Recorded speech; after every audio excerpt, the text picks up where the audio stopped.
Fires, bomb threats, explosions, earthquakes, airplane crashes, and hazardous material spills may require an evacuation of people. Although we may not like to think about these things, we must always be prepared to evacuate in the event of a disaster. The purpose of this video is to show you how to safely evacuate patients, visitors, and staff at Rancho Los Amigos Medical Center.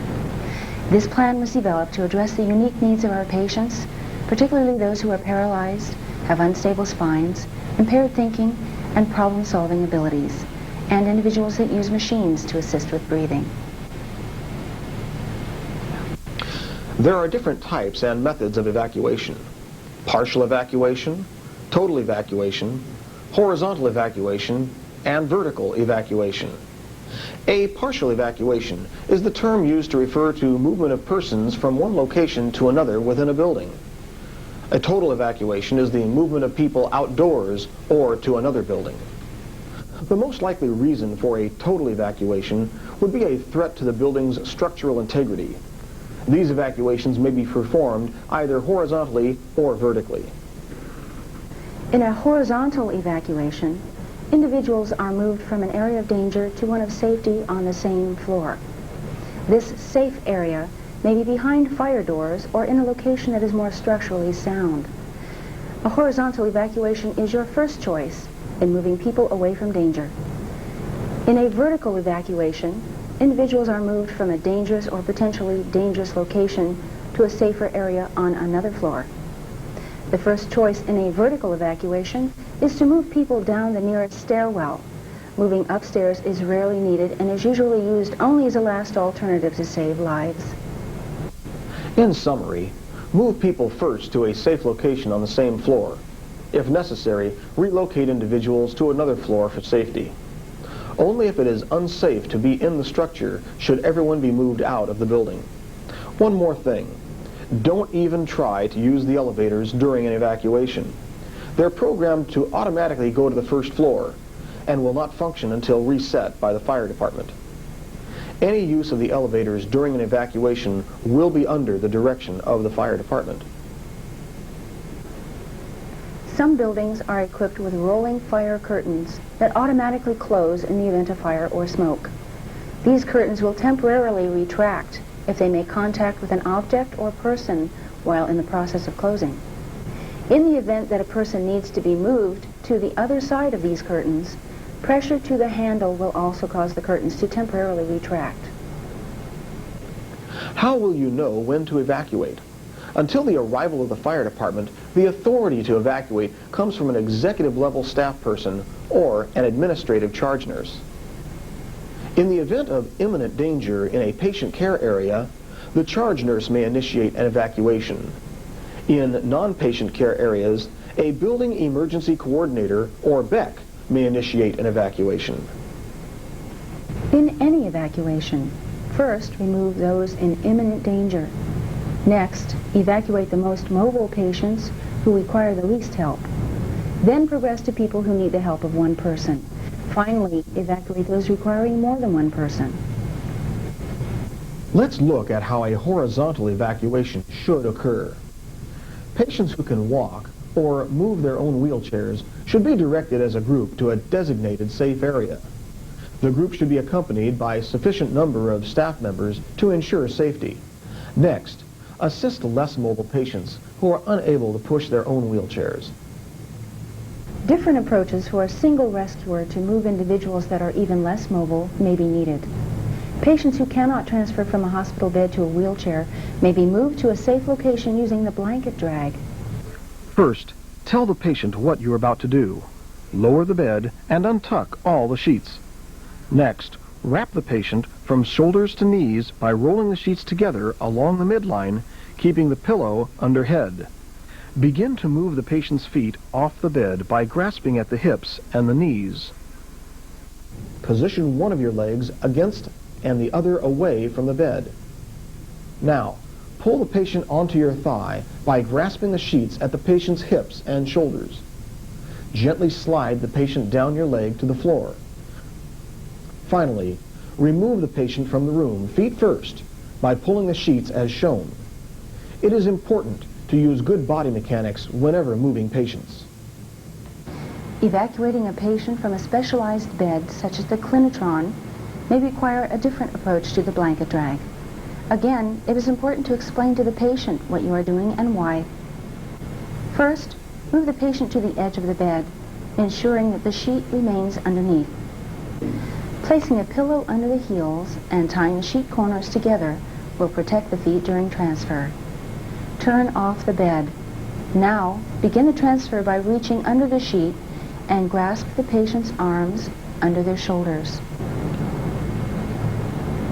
Gently pull the patient from the bed, shoulders first. Next, lift the buttocks. Allow the feet to drop and slowly lower the patient to the ground. Finally, move the pillow to the patient's head for protection during the blanket drag. Some patients, particularly those with unstable spines or who require mechanical ventilation, may need to remain in their bed, on a gurney, or require the assistance of an additional rescuer to be safely evacuated. In summary, when you are involved in a horizontal evacuation, first evacuate the most mobile patients because they need the least help. This includes patients who can walk and those who are able to move wheelchairs by themselves. Second, patients who are less mobile should be moved in their wheelchairs, beds, or by using a blanket drag. When evacuating, use of beds should be kept to a minimum to prevent crowding in the corridors. When an unsafe area appears to have been fully evacuated, the person in charge will work with the fire department to ensure that all patients and staff are accounted for. If a vertical evacuation becomes necessary, patients are to be assisted in the same order as in a horizontal evacuation.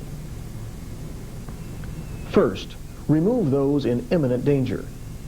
Next, evacuate the most mobile patients who require the least help. Then, progress to people who need the help of one person. Finally, evacuate those requiring the help of more than one person. Patients who can walk should be directed as a group to the nearest stairwell and led downstairs to the next floor or out of the building.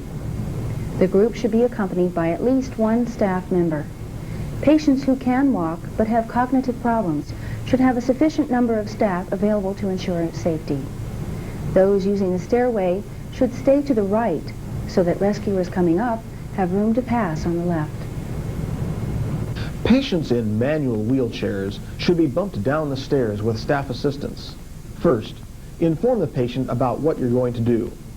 If the chair has removable footrests, take them off.